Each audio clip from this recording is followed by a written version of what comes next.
যেন নতুন করে আশার সঞ্চার দেখা যাচ্ছে মধ্যপ্রাচ্যে। মাত্র 20,000 বর্গ কিলোমিটার আয়তনের ছোট্ট এক অবৈধ রাষ্ট্র হয়ে ইসরায়েল যেভাবে তার সন্ত্রাস বিস্তার করে চলেছে, সেখানে লাগাম টানার নতুন শপথ যেন উঠে এলো কাতার থেকে। তবে কি শত্রুতা ভুলে সামরিকভাবে একজোট হবে মুসলিম বিশ্ব? ইরানের নেতৃত্বেই কি হতে যাচ্ছে সামরিক জোট? বিস্তারিত তুলে ধরব এই প্রতিবেদনে। বিশ্বাসঘাতকতার মূল্য। কথায় বলে প্রকাশ্য শত্রুর চেয়ে গোপন শত্রু ভয়ঙ্কর, কারণ যারা প্রকাশ্যে শত্রুতা করে তাদের সহজে চেনা যায়, কিন্তু গোপন শত্রুকে কিভাবে চিনবেন? কথা ও কাজের মধ্যে যদি মিল না থাকে, দিনের পর দিন যদি নিজ প্রতিবেশীদের বিরুদ্ধেই গোপনে শত্রুদের হয়ে কাজ করে, তবে সেই বিশ্বাসঘাতকতাও একদিন বুমেরাং হতে পারে। আজ মধ্যপ্রাচ্য সেই বিশ্বাসঘাতকতার মূল্য দিচ্ছে।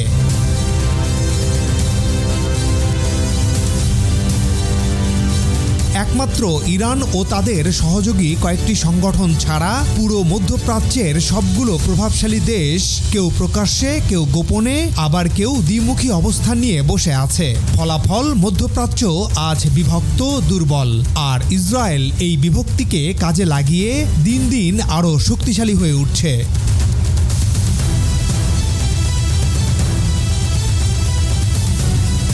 ইসরায়েলের লাগাম টানার ঘোষণা। ফিলিস্তিনিদের বিরুদ্ধে ইসরায়েলের আক্রমণ ঠেকাতে সম্ভাব্য সব আইনি ও কার্যকর ব্যবস্থা নিতে চান আরব ও মুসলিম নেতারা। দোহায় হামাস নেতাদের বিরুদ্ধে ইসরায়েলের আক্রমণের পর 15 সেপ্টেম্বর সোমবার কাতারের রাজধানীতে এই সিদ্ধান্ত নিয়েছেন আরব ও ইসলামিক দেশের নেতারা। আরব লীগ ও organisation of Islamic cooperation OIC এর যৌথ এই বিশেষ বৈঠকে সোমবার প্রায় 60টি দেশ অংশগ্রহণ করে।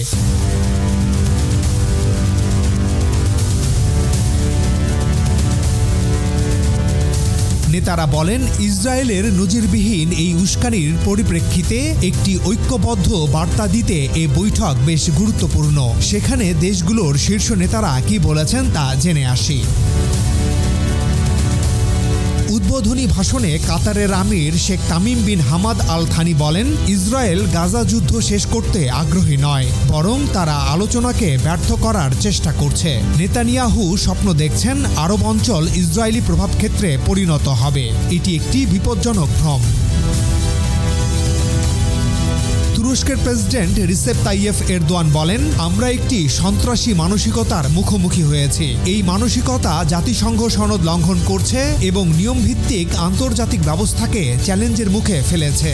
এর অপরাধগুলো শাস্তিহীন থেকে যাওয়ার কারণেই বারবার এগুলো ঘটছে। ইসরায়েলি কর্মকর্তাদের মধ্যে এক ধরনের লোভ ও রক্তপিপাসার মানসিকতা রয়েছে। রিসেপ তাইয়েফ এরদোয়ান এই অঞ্চলের জন্য স্বয়ংসম্পূর্ণ প্রতিরক্ষা ব্যবস্থার আহ্বান জানান।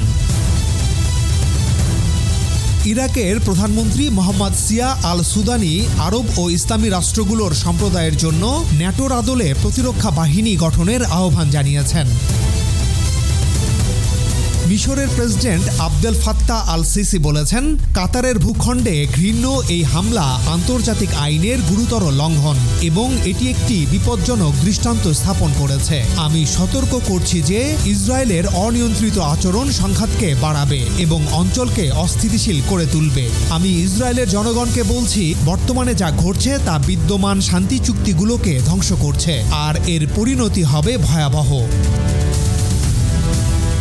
ইরানের প্রেসিডেন্ট মাসুদ পেজেশকিয়ান বলেন, ঐক্য কেবলমাত্র ধর্মীয় বন্ধনের উপর নির্ভরশীল হওয়া উচিত নয়, বরং মানবতার সাধারণ মূল্যবোধের উপর দাঁড়ানো উচিত। ইসলামী দেশগুলো এই ভুয়া শাসনের সঙ্গে তাদের সম্পর্ক ছিন্ন করতে পারে এবং যতটা সম্ভব ঐক্য ও সংহতি বজায় রাখতে পারে। জর্ডানের বাদশাহ বলেন, দোহায় হামলা হচ্ছে জীবন্ত প্রমাণ। ইসরায়েল যে হুমকি তৈরি করছে তার কোনো সীমা নেই। আমাদের প্রতিক্রিয়া হতে হবে স্পষ্ট, দৃঢ় এবং সর্বোপরি প্রতিরোধমূলক। পাকিস্তানের প্রধানমন্ত্রী শেহবাজ শরীফ কাতারের প্রতি তার দেশের পূর্ণ সংহতি ব্যক্ত করে ওই হামলার নিন্দা জানান।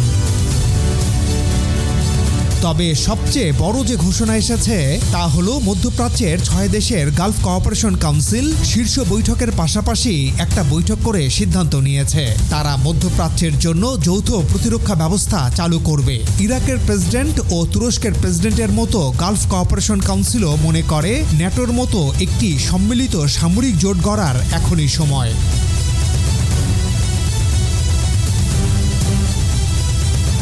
কেন ন্যাটোর মতো সামরিক জোট?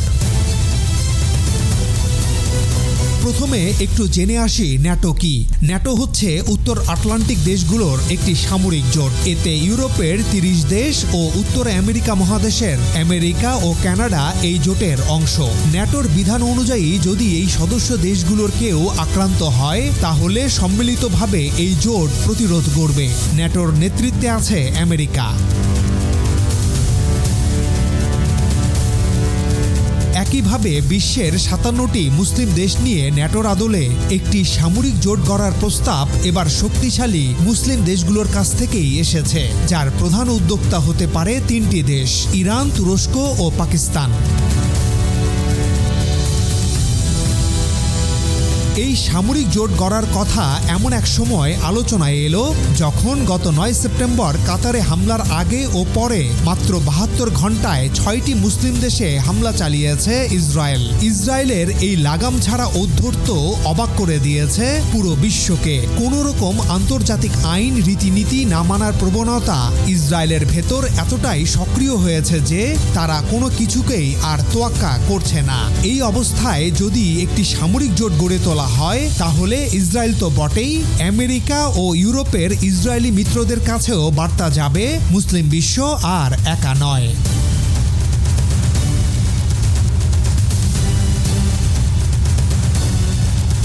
কেন নেতৃত্বে থাকবে ইরান? আর সামরিক জোটটি গড়া হলে এর নেতৃত্ব দিতে হবে ইরানকে, কারণ মধ্যপ্রাচ্যে ইরান একমাত্র দেশ যারা মার্কিন ও ইসরায়েলের তাবেদারি করে না। সৌদি আরব সহ অন্যান্য দেশগুলোর নৈতিক অবস্থান এতটাই দুর্বল যে তাদের নেতৃত্ব দেওয়ার যোগ্যতাই নেই।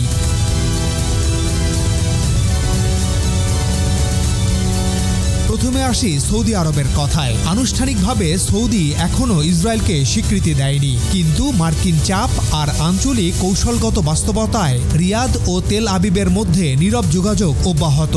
সৌদি ক্রাউন প্রিন্স বারবার বলেছেন প্যালেস্টাইনিদের রাষ্ট্রের অধিকার না দিলে ইসরায়েলের সঙ্গে সম্পর্ক সম্ভব নয়, কিন্তু বাস্তবে গোয়েন্দা সহযোগিতা, আঞ্চলিক নিরাপত্তা সমন্বয় এসব অনেক আগেই শুরু হয়ে গেছে। অর্থাৎ কথায় প্রতিবাদ কিন্তু কাজে সমঝোতা। সম্প্রতি কাতারে যে ইসরায়েলি বিমান বাহিনী হামাস নেতাদের ওপর আক্রমণ চালালো, অভিযোগ আছে ইসরায়েলের 15 মিনিটের সেই অভিযানে সৌদি আরব ও জর্ডানের আকাশপথ ব্যবহারের সুযোগ পেয়েছিল ইসরায়েল। গত জুন মাসে ইরানে ইসরায়েলের হামলার সময়ও একইভাবে সৌদি, জর্ডান, সিরিয়া তাদের আকাশপথ ইসরায়েলকে ব্যবহার করতে দিয়েছিল।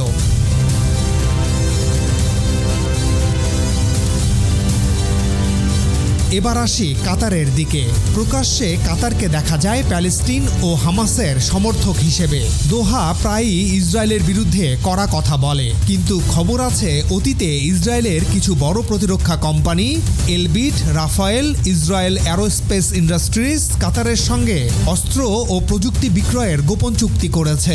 এই তথ্য বিভিন্ন সংবাদ মাধ্যমে প্রকাশ করেছে, যদিও সরকারিভাবে সবসময় অস্বীকার করা হয়। তবে ইসরায়েলের প্রধানমন্ত্রী নেতানিয়াহু পর্যন্ত কিছু চুক্তির অনুমোদন দিয়েছেন বলে রিপোর্ট আছে। অর্থাৎ কাতারের অবস্থান দ্বিমুখী। একদিকে প্যালেস্টাইনের পাশে দাঁড়ানো, অন্যদিকে ইসরায়েলের কাছ থেকে সামরিক প্রযুক্তি নেয়া।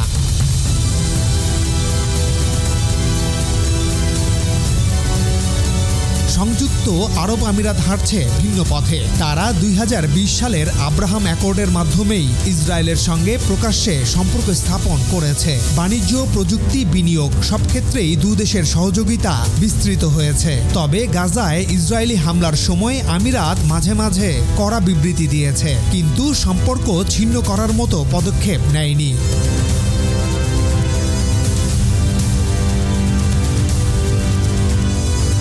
জর্ডান 1994 সালে ইসরায়েলের সঙ্গে শান্তি চুক্তি করেছে। প্রকাশ্যে সম্পর্ক আছে, তবে জনমতের চাপে তারা প্রায়ই ইসরায়েলের সমালোচনা করে। গাজার যুদ্ধ চলাকালে জর্ডান এমনকি রাষ্ট্রদূতও প্রত্যাহার করেছে। তবুও সীমান্ত নিরাপত্তা, গোয়েন্দা তথ্য বিনিময় ও পানি সরবরাহের মতো গুরুত্বপূর্ণ বিষয়ে ইসরায়েলের ওপর তাদের নির্ভরশীলতা রয়ে গেছে। ফলে জর্ডানের অবস্থানও দ্বৈত, একদিকে প্রতিবাদ, অন্যদিকে নির্ভরশীলতা।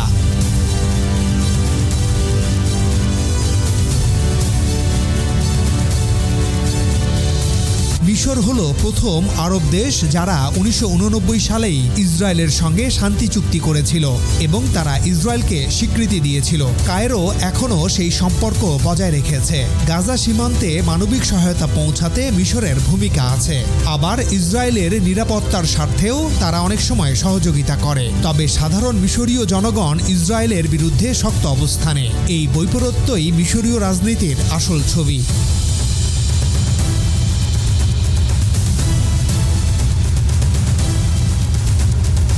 অন্যদিকে সিরিয়া এখনও ইসরায়েলের প্রকাশ্য শত্রু। গোলান হাইটস দখল, বিমান হামলা, সীমান্ত সংঘর্ষ সবকিছুই দুই দেশের শত্রুতাকে আরও গভীর করেছে।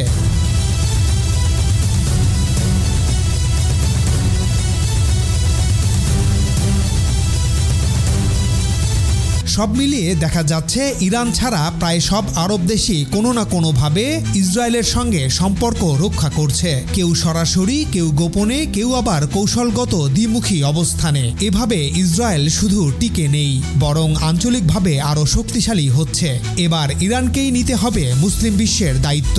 কিন্তু বিশ্বাসঘাতকরা কি ইরানের নেতৃত্ব মানবে? দর্শক, আপনার মতামত জানান।